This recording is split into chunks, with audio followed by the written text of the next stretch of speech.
Hello, everyone, and welcome back to another episode of Tell Your Story. I'm your host, Todd Nesloni, and I'm excited every day to bring you new guests who have encouraged, inspired, or challenged me in one way or another, and bring them on to share some of their story in hopes that it inspires you to tell some of yours.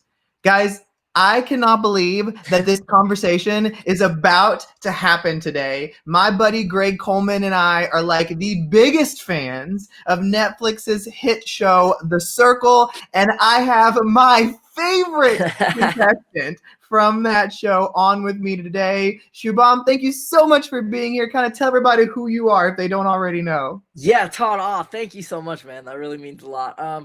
My name is Shubham Goel, and I'm from the Netflix show The Circle. So if you haven't seen it, definitely stream it. It's a great show. Well, Shubham, I am so excited to chat today. I'm trying to contain my excitement right now because I loved the show, but you were such a breath of fresh air for a reality show like that when I thought of people that I could interview for this, you were my number one. And so I've got to start from the beginning. Before we even get into the show, I want to dive into you a little bit more of your history. And so I love with my guests to start from the beginning. So when you were a kid, what did you dream you were going to be? And what did you end up actually doing with your life? Well, I had a lot of dreams, but I mean, one of them I love competition shows a lot. I thought they were so captivating to watch, and I thought to play them would be so fulfilling and fun. So I think one of those was, and it was also to, hopefully be in the film and TV industry, because I just love, all of it. Yeah. I fulfilled a big chunk of that. So I was really stoked with that. Another thing was like when I ran for governor, right? It was because I wanted to help improve California, and that was just something that I've always wanted to do. So I think, there's just been so many dreams, man. Yeah, but I'm trying to go there. Yeah. Now, you talk about a little bit on the show about how you were not active on social media very much before coming on The Circle, and that's so unlike people from my generation and forward. And so, what was that, just a really purposeful decision on your end, or it just was never any interest? No. So my thing is I was also born in the generation that grew up with social media. So I always had the platforms, but seeing the tech side of it, I saw all the bad stuff that was happening with it, right? The early designers created all these addictive techniques. And, I just looked at all the reports academically. It was saying it was terrible for everyone's mental health. So for me, I looked at it and I'm like, I'm not getting any value from any of this. It's just addicting. It's a comparison contest. It's insecurity times 20. So that's why I've always dubbed social media Social Medusa, aka the bubonic plague. Yeah, I love it. Well, how then you somehow find out about this new Netflix show that's coming on. And so how did you even hear about it, and what kind of drew you to wanting to be I know you talked about how always those competition shows were of interest to you. Was that the driving factor, or was it that this was so different than other things? Both, for sure. So I love competition shows, but also, so I heard about it because my friend and me were always talking about, these competition shows. He saw the banner for it on Facebook. He sent me it. I thought this was so interesting because how would someone like me with my views and especially in the first season, how would someone like me do? So I was so intrigued. I thought the concept was so refreshing of the world we live in today. So I was stoked. So were you nervous at all about really putting yourself out there that publicly? No, I wasn't nervous in that aspect. I was so stoked. I was just nervous that I wouldn't get to, I think in a game like this, for me, I wanted to make sure that whatever I did, I left it all out there, that I had no regrets, and I played it as hard as I could the way I had to. And, that's always something, because these things are a once-in-a-lifetime opportunity, so you don't want to mess it up. So for me, I feel fulfilled in every way. I played as hard as I could. I did everything I wanted to, so no regrets. I'm at peace, I've always been interested in the competition shows like Big Brother or Amazing Race or things like that. Sure. And so, but I would always have that deep-seated fear that I would be the first person to leave. Did you have that fear too? Let me tell you, man, that's something that was giving me anxiety, because the first one out in all of these shows, I always feel like it's a novelty, right? Oh, it's a cool story you can tell people, but you didn't get to play. You didn't really get to experience it. And for me, I was almost gone on night one. I was ranked 8th. So for me, I was really nervous, but yeah, man, it's a total. It's a huge. I think I can speak for everyone. It's just you don't want. That's the situation you don't want to be in. Well, you easily rose up as a fan favorite throughout the show. And I know that I'm sure when the filming is happening, like you have no realization how people are going to take things, what they're actually going to see because Sure. they're filming all the time. And Yeah. so when did it hit you that, hey, like when was the first time you were recognized on the street? When did it Oh, start to sure. realize that, oh my gosh, like people actually know who I am now? Yeah, I think I was at the airport in January-ish. So it was around the first week the first batch aired, and I was on my phone looking down, and then I was just having my back against the airport wall, turning my phone on after the plane, and like a girlfriend boyfriend like touched me. I'm like, oh shit, I'm getting mugged or something in the middle of the airport, and they're like, no, we saw the show, it was amazing, and I was like, wow, it's really taken off. So from there, people started recognizing you, so it was a really cool thing. Yeah. And so when you think back on your experience with that show, what is something unexpected that you've taken away from that? I think the thing that was unexpected is I knew if I was myself, that would give me the highest success of trying to build these great bonds. But I think it was cool that I built friendships with people all across the world in the country, right, that are from different walks of life. So that was a great thing. Another thing was social media. I looked at it very black and white before now, with a lot of the cons. I still think social media is social Medusa on many counts, but I have seen the good part of it, right? You can build friends, you can amplify your voice, you can get rid of the middlemen, you can build communities and stuff. So in terms of that, I see social media less of black and white also.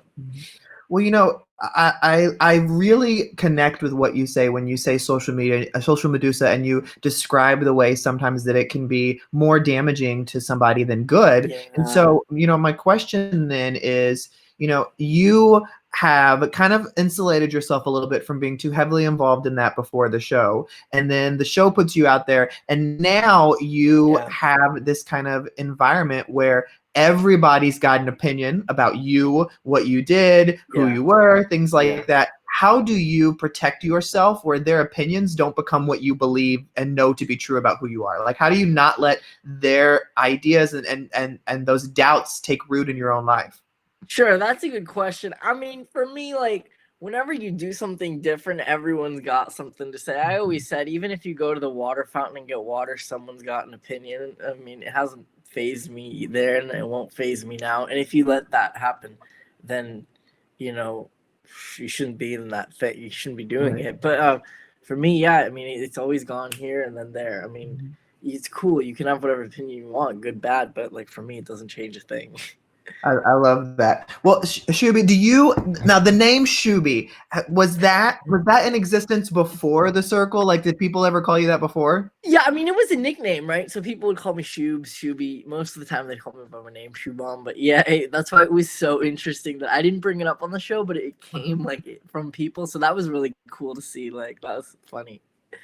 And so, do you stay in contact with any of the cast members at all? Yeah, I mean, we have an Instagram chat, so we're chatting. I mean, Okay. it's less now with Corona, but we're always Yeah. pretty, communicative. And if any of us are in the same area, we kick it. That's awesome. Yeah. Well, this is a podcast that I've got a lot of viewers on here who are educators. And so when you were in school, what was school like for you? Like, what kind of student were you? Oh yeah, I love school. I mean, what is it? In college, what type of student was I? I mean, I would study a lot last minute. I would a lot of the lectures I would a little bit, not a little bit doze off. But I'd have fun. I mean, I was a good student though, low key. I was a pretty good student. I did a lot of clubs and extracurriculars, and yeah, I just had a great time overall in school. So, when you think about your future goals, what's something that you have a goal for that you are really pressing towards right now? Goals I'm pressing towards. I mean, I had the time of my life with the circle. So if I could do anything more like that in whatever capacity in the film and TV or different project, that's what I'm working towards. I would really love that. Are you also looking at being some behind the camera, or are you thinking just solely in front of the camera? Like, would you ever I consider would say directing or behind is producing cool. or anything? Front is fun. Front is fun. Yeah. I can imagine. Well, Shuby, one thing that I love to talk about on here too is the idea of things that happen in our life become really instrumental in the people we are. And so when you reflect on your path to the person you are today outside of the circle, what's something that was really instrumental into creating the man we see today? Oh wow. I think the governor race, when I ran for governor, that was a great experience because, you know, people said you can't do it, but I could because I got on the ballot, right? So you only need to be like 18 and have 75 signatures on the ballot. So for me, it showed me that, like, if you want to do something, you can do it. And you don't need a lot of money or a lot of wealth or a lot of groups behind you. You just need yourself. So that was pretty instrumental to show me that the power of the individual, and you just need one sometimes. And a lot of times you think you need a big team or a big group or you need a big backing, but at the end of the day, I think sometimes one is the best. And so when you talk about that, what drove you to even be interested in running for governor? Yeah, for me, I was born and raised in California, so I just wanted to improve the state, and I thought there were a lot of platforms I could bring that would be refreshing and fulfilling for the state. So I thought, why not? So, and now shifting gears a little bit, now we are in this whole new world of COVID-19. There's been all the quarantine and Yeah. everything like that. How has that been affecting you? Like, what are you doing to kind of maintain some sanity? Sorry, what? So, how has COVID-19 and the quarantine been affecting you? And what have you been doing to maintain some sanity? Oh, I mean, it's just affected me in the sense that I'm, it's kind of like circle round two, just staying at home and stuff. I mean, just working here and there.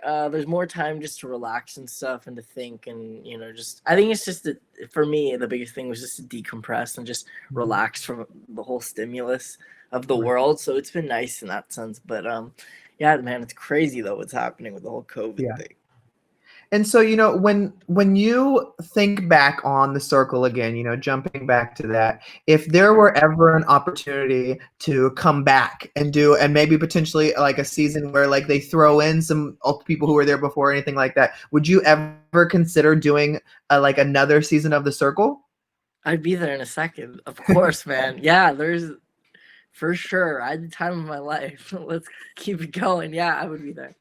Well, and what I love about you is the competitiveness. I'm sure some part of you has got to have that frustration that you were so close to having the title and didn't. Do you ever sit there and what do you ever sit there and go like, what could I have done differently to get me to be the number one? Or are you just like, you know what? It was great. I'm glad with what I did. Like, it's all good. Well, I mean, for me, I'm grateful, right? I could have not been selected. I could have been out on night one. So for me, I'm very fulfilled. I'm grateful for the game I played. I played as hard as I could, and I got to the end. Of course, you're a competitor, right? So of course you're like, But I'm so happy for Joey. I'm glad it was one of my besties in there. If who won. But you're right, man. I'd love to come back and maybe change destiny and just there's always a way to go up. Yep. So yeah. So, when you reflect back on the experience being in there, what was one of the hardest parts about being isolated and, stuck in that place? And what was one of the most difficult parts? I mean, I think the difficult part for me was because I became an influencer so many times, I had to keep sending people home. So at one point, I sent 4 people home, and there was there's a cast of 11 other people. I took 50% of them out, and the thing that sucks is I know how hard it was to get on that show. So for me, it was tough to just send them packing back to back to back to back. But it's a game, I get it, but it was still really tough. Did you ever find yourself going stir crazy? Like, I'm stuck in this place. Like, I mean, I guess it's like a lot like COVID now. I mean, you can't get out much right now either. But did you ever I just want to go to a restaurant, or I just want to go somewhere, or I just want to call somebody? No, man, I was just so ingrained in the game. I was just so focused, high energy, high intensity. Let's get it. So not really. I love that. Well, so I've got to ask just for my own personal. How was the food? Was the food at least good, or was it the food was amazing, man. The food was amazing. They got the best food there. phenomenal. I love that. There's so many things like watching it. My buddy and I, I've got a friend named Greg Coleman. He lives in Atlanta, and for whatever reason, we don't talk about the shows we're going to watch, but we Yeah. always end up watching the same shows. And so we were hanging out at a conference one day, and I was like, "Oh my gosh, have you seen The Circle?" And he was like, "Okay, please tell me you are Team Shuby." And I was like, "Yes, 100%. Like that's who we watch and cheer for." And and so when you watch these things, there's so much that like you wonder like how long the filming takes. So like did you think that like cameras were on 24/7, or were there times where you're like, okay, I know that the cameras are off now? Or Oh, I mean, they were on 24/7, but you get used to it really quickly. I mean, of course, I really? knew when I was sleeping, it doesn't matter. Like, you're not, Yeah. it's for me, it was more of like when I could take a break from the game and just like take a 5-minute rester. And that was when I was sleeping, although I was thinking when I was sleeping. But yeah. Is there any move you made in the game that you regret? I don't regret anything because I trusted my gut and relied on it at the right time. Of course, analytically there were mistakes made that like what was I thinking? But yeah, no regrets, man. I think the regret comes if you think something and your gut is telling you to do it and you do something else. For me, it wasn't like that. So Yeah, I can totally see that. And so now looking at your family and them getting to watch you and them getting to celebrate you, how was their opinion of everything? oh, they're stoked. They're for me. They just didn't want me to go out first, and they were so supportive, like day ones, So yeah, it was so exciting for So all of did us. you like come home and like do you have like any family that they're like, okay, you know what, you're not that big of a deal, Shabam, like stop, just you are normal to us, like don't even think about it. Like were any of them like that? No, I mean they're all supportive and they were so excited. But I mean, like they know me outside of the show, so I think in that regard, it's just like I guess it's like a project that happened, but everything else is like, what's up? Not Yeah. much, like that. I love it. Well, Shabam, the question I always love to end all of these conversations on is I believe there are things that we hold to ourselves that we believe with everything in us. And so for my listeners who are viewing or who are watching Yeah. today, listening or watching today, if there was one thing they were to take away, what would your one thing be?